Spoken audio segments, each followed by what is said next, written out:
It's 2:45 a.m. in the morning right now, and what a match between Manchester City versus Real Madrid.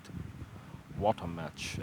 It was City actually outclassed Real Madrid tonight. They have literally outclassed, and I know there are things that can be discussed on the half of, on behalf of Real Madrid. One thing that yes, they need Bellingham right now. I can totally agree on that because their midfield was not at all good, not at all. Because see, Kroos, Modric, they were the passers. They're more attacking mentality players. But Real Madrid needed a proper, practically proper central defensive midfielder like Casemiro, what they had back for last 78 years, I guess. Casemiro, the tank.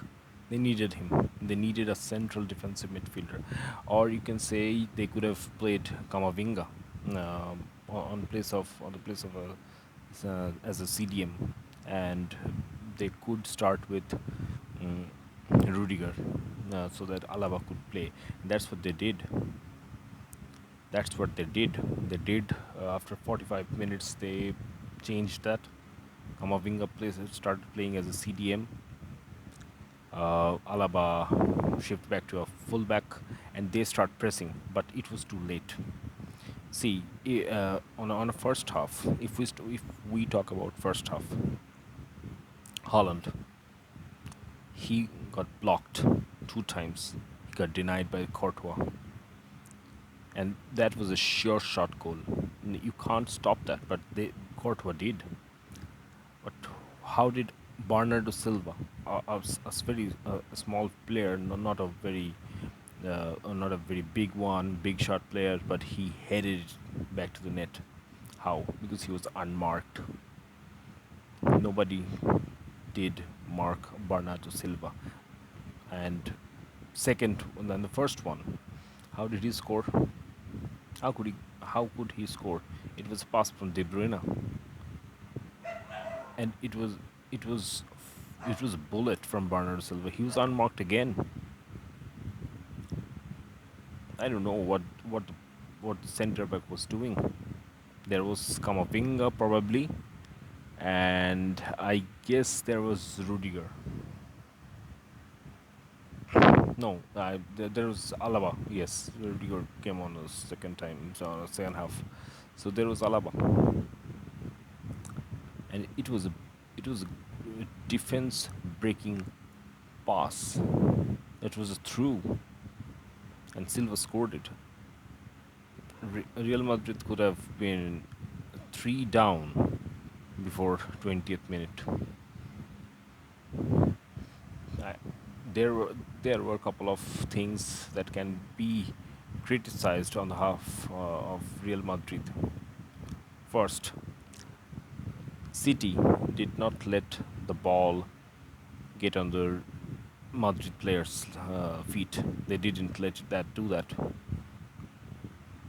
Second, if you see the match properly, Real Madrid could not control the midfield.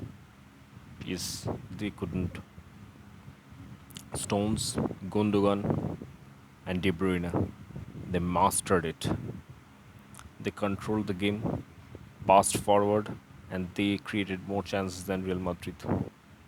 Real Madrid barely had a shot on target on our first half. Only that cruise, the long range from the cruise. Nothing else. That was blistering fast. That was a bullet. But that's it. Rodrigo didn't get a touch. Probably two or three touches. Benzema. I didn't find Benzema. Where was he on the first half? Vinny Jr. He couldn't get past Kyle Walker. Kyle Walker is 10 years older than him. He couldn't. He couldn't run past Kyle Walker. And I got to know that on a practice session, Kyle Walker was 23 miles per hour. That was his speed at this age. Jack Grealish, outstanding. Literally, Jack Grealish was outstanding. Carvajal couldn't pocket him. He always got past Carvajal. He was outstanding tonight. Maybe he couldn't score, but he played his part. De Bruyne, as always, like you can't stop De Bruyne like that. You can't. If City has the ball, if they are controlling the game, that means they'll score. Another thing that I have personally thought about, that when City was playing, they were narrow. They were narrowing the formations. They were playing short passes after short passes. No risks, no position loss. But on the other hand, Real Madrid, they were wide. They couldn't get the, they could not hold the ball. Modric, he barely misses a ball. He rarely loses the ball on the midfield, but he did. Benzema, for first 10 to 15 minutes, I couldn't see a single touch from Benzema. He didn't come down. And on the second half, I can say Real Madrid was playing good. They were united. They had the urgency when they were 2-0 down. Uh, City was always thinking about the fact that what happened last time, it shouldn't be repeated. And they were playing a little bit casual, but they kept the ball. They could not get past. They couldn't let the Real Madrid player get past them. No chance was created. Nothing. Vini Jr.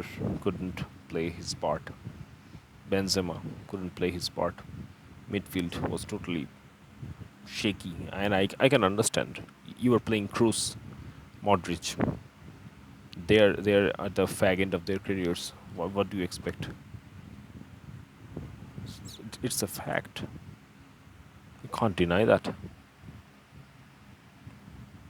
And City, literally now, now I'm literally scared. I'm thinking of my FA Cup dreams. I thought United had a chance, but now I have to rethink. Well, now I'm thinking of FA Cup on 3rd June, and I know that City will play with their full fledged. They will go for a treble. The only team that could win the treble in English Premier League, that is Manchester United, no one else. So I think they're gonna go for it. And for Julian Alvarez, last time it was his first touch probably, and he scored. And there's a huge chance that Julian Alvarez will win quadruple. So now City will face Inter Milan in Istanbul.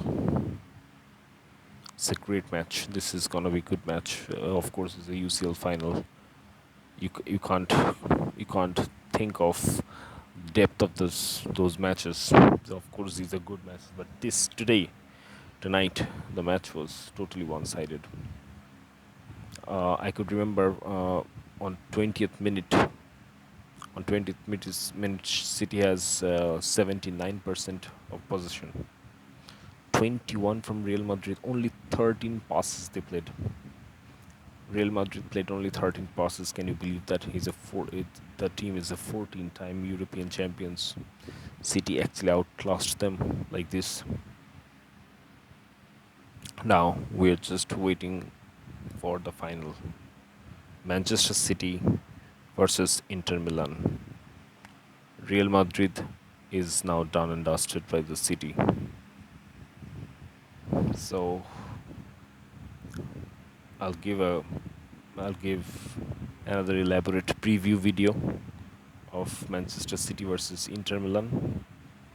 But before that, City's next target is Chelsea. If City wins Chelsea game this Sunday, they will be crowned EPL champions. And our Gunners have bottled it. No question about it. No questions. Nothing. It was a great match. So that's it for now. Good night.